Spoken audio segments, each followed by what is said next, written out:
Hey guys, what's up? Welcome back to the channel. It's Cynicalex, and today I want to talk about the cost of Marvel Future Fight. And I don't mean the cost of spending to play Marvel Future Fight, but just the cost of building up characters in the game. Because 2020, especially the second half of 2020, has been amazing, reworking a ton of characters. And although some of those characters reworked are base cost characters, super cheap, others, especially those three cats right up there at the top, not only are they universal types, but they're extremely expensive to build up.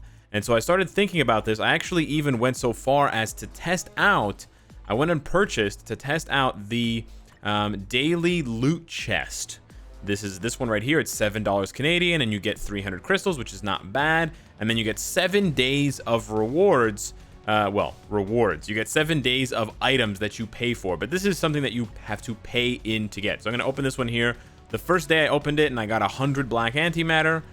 Okay, I got 50 black antimatter. So thus far, for $7, I've gotten 150 black antimatter and 300 crystals. So what I'm trying to say is, as great as these reworks are, the devs need to realize that by not only creating these characters, but creating reworks for these characters, they've created a need for more resources. And they have not, in turn, given us more resources with which to build up any of these characters, right? So it's like inflation goes up, the cost of groceries and rent and whatever goes up, but your paycheck doesn't go up. It's actually scary, because that's actually how the world is, and it's pretty sad. But yeah, talking about the game now, going back away from reality to something that somehow parallels reality, it doesn't make any sense, you know. And back when, I want to give you guys another illustration here, back when we tried to scrap the cap, you guys remember that? Scrap the cap.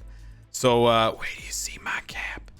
We tried to scrap the cap and we didn't really succeed, but it was a success in my eyes. I don't know how I got this many, by the way.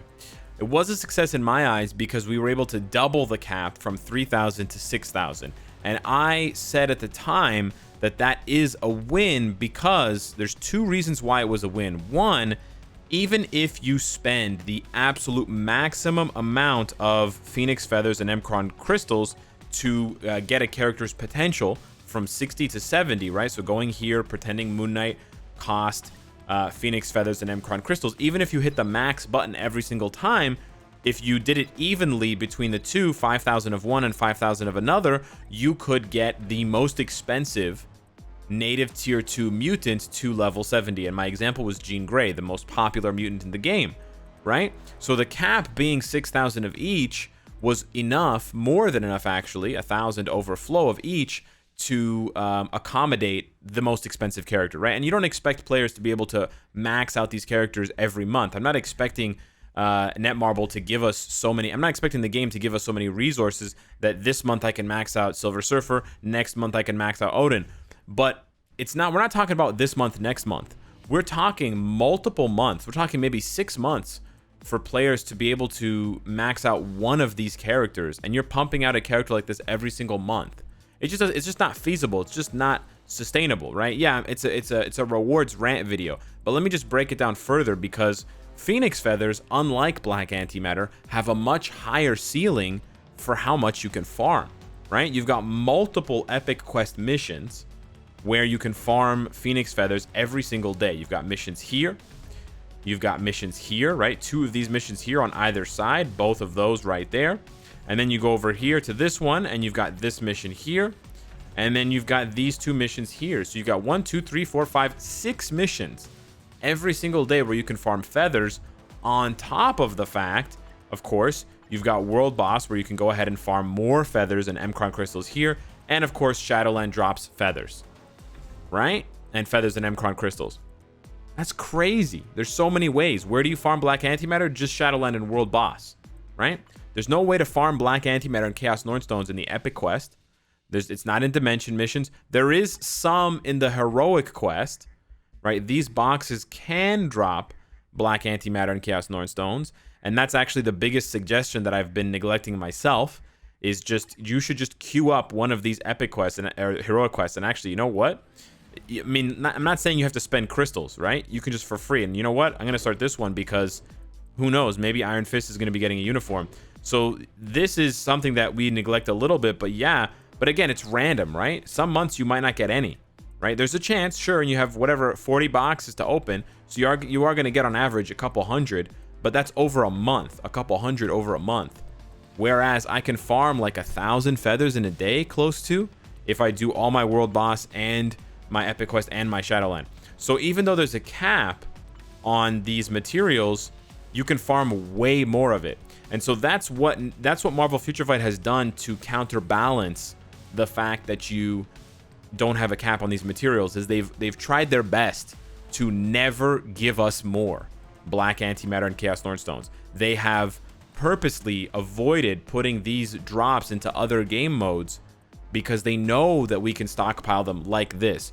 I can stockpile them, but remember, I got Dormammu for free at 1 star. I got Odin for free at 1 star. You guys didn't, right? So I went ahead and I looked it up and I checked it out and I did the math. I know math, not my strong suit, but I was like, okay, what would it take? What would it take for a new player who wanted to build up these characters? And again, or sorry, like a new player who, not a new character, sorry. A new player who wanted to build up these characters. What would it take? And again, I'm not saying that you should be able to jump into Marvel Future Fight and you should be able to immediately build up these characters. I'm not saying that. These are, you know, more end game characters. And of course, there are substitutes to these characters. But if you think about it, Odin is top 5 PvE. Dormammu looks like he's going to be top 5 PvE and PvP. And Silver Surfer is the #1 best character in the game. Now, of course, there are free-to-play alternatives to these characters, but if you take these characters out of the mix, you are losing a lot, right? And then you have things that are unavoidable, like an epic quest. You're gonna have to eventually invest in at least 1 epic quest. So check this out.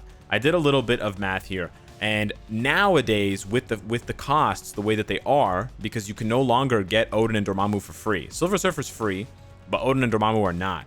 So you're looking at 1750 crystals to buy them. It's 1250 when they're on sale, but Dormammu's not on, or Odin's not on sale anymore. And Dormammu, you know, is going to be on sale for what, another week? And then you have to wait until Black Friday. Then you have to pay 1,500 crystals again for their uniforms. Then you have to pay almost 9,000 black antimatter just to get them to 6 stars, level 60. We're not talking about gear 25. We're not talking about that. We're actually not even talking about gear 20. This is gear 15. And then you're talking almost 3,000 Chaos Nordstones. And then I'm being a little bit generous, but it's about 60 million gold. So you're talking about in the span of 3 characters who were all reworked this year. You're talking 200 million gold, 8,000 Chaos Nordstones, 26,000 black antimatter, 26,000, and either 7,000 or 8,000 crystals. And again, then you consider an epic quest, and the cheapest epic quest, which is the Wolverine epic quest, which arguably has the worst native tier 2 character, one of the best unlockables, Jean Grey, but Wolverine is one of the weakest, if not the weakest. 6,600 crystals for Magneto, or whatever, 5,500 after the discount, and then another 3,000 black antimatter, and then more Chaos Nordstones, almost, you know, you're over 9,000 now, and then Phoenix Feathers and Emcron crystals, right? But that's the difference, right? The X-Men materials, you need less of them because there are fewer mutants in the game compared to everything else, right? Mutants only comprise like 25% of the roster. And even among native tier 2s, right? You have like Jean Grey, Apocalypse, Cable, Strife. But now look how many native tier 2s you have on the BAM side, on the Black Antimatter side, right? Mr. Fantastic, Gladiator, Beta Ray Bill, Dormammu. Like there's so many. And so many of them came out this year or got reworked this year, right? Because if you count the reworks, you're looking at Apocalypse was at the end of last year, but then this year you've got Gladiator and Beta Ray Bill. You've got Dormammu, Silver Surfer, Odin. It's crazy. You're looking at minimum 5 characters. Doctor Strange, if you count him, that's 6, right? And then on the other hand, Scarlet Witch got a bit of a makeover this year as well. That's another 8,800 cost character. So it's crazy to me. I just didn't realize it, right? Because I've been playing this game for so long, and that's the luxury that I have and that other 5-year players have. There are players, believe it or not, out there who have a lower VIP level than me. I'm VIP level 18. But there are players with a lower VIP level who have more Black Antimatter and Chaos Nordstones. If they were wise enough to skip building the Black Order completely, they have a 1-star Supergiant, they have a 1-star Ebony Maw with the uniform, They have a 1-star Corvus and Proxima and Cull. They could have way more. They could have 80,000. But that's for 5-year players, 6-year, almost 6-year players. That's not for players who've been playing for 3 years or 2 years or 1 year. They're screwed. And they have not updated gold, black antimatter, or chaos northstone farming in years. The only thing we've gotten is, I'll tell you, there's 2 things we've gotten. We've gotten the Conqueror level, which is not bad. It's 50 every level. It's not bad. I will say that, but I don't know if it's enough. I will say that I don't know if it's enough. And then here, it's, well, yeah. And then we've gotten the new Shadowland stages. Shadowland stages, whatever, 31, and, you know, those stages sort of right here. I think it's 30, 31, and maybe 33 or 34. There's 1 or 2 stages that drop black antimatter, chaos northstones, and there's another one that drops phoenix feathers and Emkron shards, crystals. But that's it. That's it, right? That's wild to me. So I really think it's time for them to add. We need more ways to farm gold, and we need more ways to farm chaos northstones and black antimatter. It's crazy how bottlenecked these materials are, considering you also need them for getting characters to level 70. You need gold for awakening and transcendent. Like, you need it for everything, and yet it's not being updated. You get 10,000 gold when you get to the next proficiency level. Come on, 10,000 gold. I need 100,000 gold for 1 character, right? It just doesn't add up. It just doesn't add up at all, right? That's why when they doubled the gold in Conquest, people laughed. You gotta double it 5 times. You gotta quadruple it and then quadruple it again in order for it to have any impact in the game whatsoever. They're so out of touch with those rewards that it's crazy to me. So yeah, I just wanted to make that, you know, I just wanted to put that out there. It blows my mind. Like, I still play Legendary Battle every day because you get 30,000 gold, which is 150k every day if you get it 5 times. If you get the gold drop 5 times. That's better than you get in game modes that were released this year. Like, what? This was released like 3 years ago. How is this a better source of gold than Danger Room and GBR? Like, how? You don't even spend energy. This is a completely free game mode. How is this better than GBR and other game modes where you're actually using your characters on a high level? It just doesn't make any sense.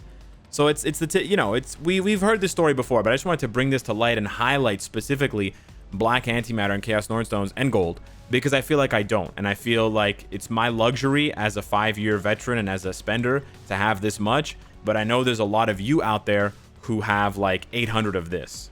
You know, like, I've got more CCF and other players have more CCF than you have black antimatter, and that should not happen. So I wanted to highlight this. I wanted to make that plea.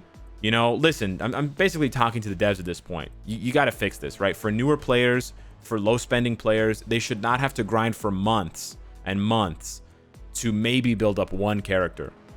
And this is literally all of their resources. All of their farmable and premium resources are going into 1 character. It's bananas. Because you need the crystals too, right? Because now you need crystals to unlock Odin, and then you got to buy his uniform. So you're looking at investing almost 3,000 crystals in addition to 60, 70 million gold, 10,000, 11,000, 12,000 black antimatter. It's just absolutely bananas. So wherever you want to put those materials, you got to put them somewhere. Put them in Timeline Battle, put them in ABX, put them in Alliance Conquest, put them in World Boss Invasion, Giant Boss Raid. But we need way more gold. We need way more gold in this game to farm. Not we, but like, I'm talking about the majority of players. I obviously don't need much gold, but again, I have that luxury, right? But majority of players need way more gold, and the majority of players need way more opportunities to farm black antimatter and chaos northstone. So yeah, hit me up in the comments down below. Let me know what you think. If you agree with me, let Netmarble and Marvel Future Fight know online. Facebook, Twitter, official forums. You could even go and send a support ticket in the settings and let them know that you need more of those things and that it's just not enough. Because it's really, they're really highlighting the problem now with how frequently they're reworking these characters, right? And we're all just waiting. Eventually, you know, Strife's gonna get a uniform, and that's a tier 3. Dr. Doom is gonna get one. Gladiator's gonna get one. Adam Warlock's gonna get one. So we have at least 4 characters that are in the works sometime in the next year and a half that this is going to happen to. And then there could be more native tier 2s on the horizon. They could do another round of uniforms for the Black Order. Sentry and Void could be native tier 2. Molecule Man, like, you know what I mean? So they need to update the rewards big time, dude. So yeah, I just want to highlight that. Anywho, thanks so much for watching. Thanks for listening. And I'll see you in the next one. Take care.